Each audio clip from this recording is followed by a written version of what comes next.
You ask Tiger to solve.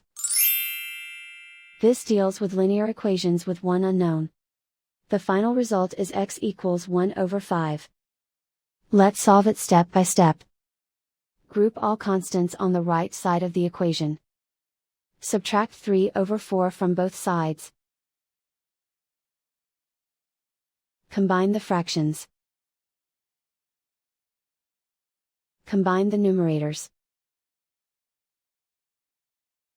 Reduce the zero numerator. Simplify the arithmetic. Find the lowest common denominator. Multiply the denominators. Multiply the numerators. Combine the fractions. Combine the numerators.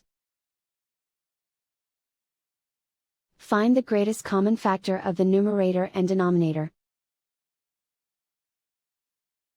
Factor out and cancel the greatest common factor. Isolate the x.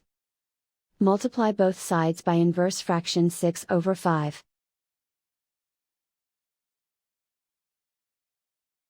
Group like terms. Multiply the coefficients. Simplify the fraction. Multiply the fractions. Simplify the arithmetic. And so the final result is x equals 1 over 5.